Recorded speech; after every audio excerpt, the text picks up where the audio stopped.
Neo-paganism, like the New Age movement, and the Nazis were also neo-pagan. That's pantheism. God is the universe, so man is God. Sounds like we're going to treat man better. Christianity only says man's created in God's image. New Age pantheism says man is God. Sounds like a higher view of God. Yeah, but keep in mind, it's like all mankind is like a tree. If you got a couple dead branches, to enhance the growth of the rest of the tree, you just cut off the dead branches.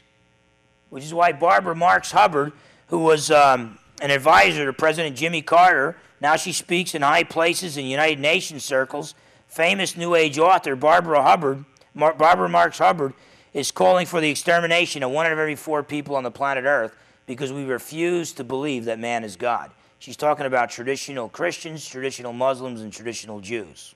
Okay?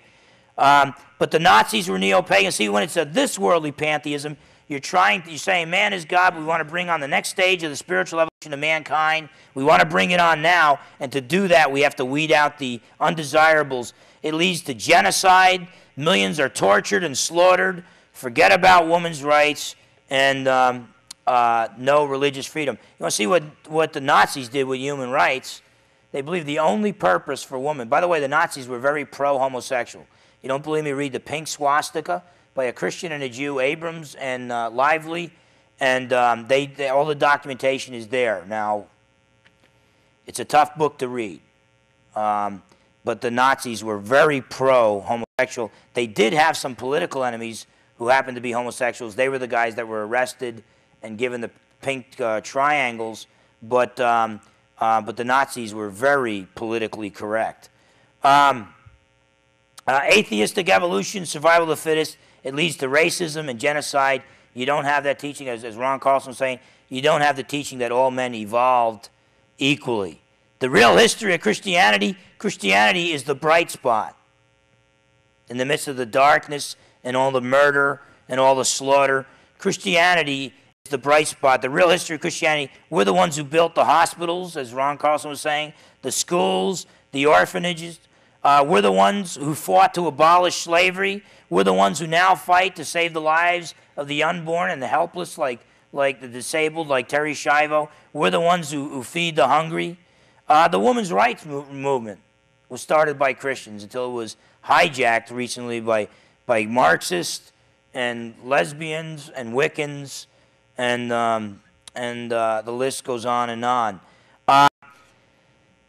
It's really scary, but the number one, in intellectual circles like Ivy League schools, the number one objection right now against Christianity is not that it's false, it's that it's intolerant. We are the bad guys. And you might laugh and think, well, it's pretty obvious. We're mellow people. We're not trying to hurt anybody. The early Christians were probably even mellower than us. And one of the crimes they were charged with was being haters of mankind. It happened before, brothers and sisters. It can happen again. If Western civilization, and especially America, the last stand for peace and freedom on the planet Earth in the human sense, if America falls, Western civilization falls. And I have a chapter in my book, God, Government, and the Road to Tyranny, The Death of Western Civilization, where I take the thought of the German atheist Friedrich Nietzsche and C.S. Lewis's The Abolition of Man, the predictions he made, and the predictions that Francis Schaeffer, a Christian thinker, made about the death of man in the post-Christian era. Things are going to get real bad. And C.S. Lewis, with The Abolition of Man, said the few are going to enslave the billions if things don't change.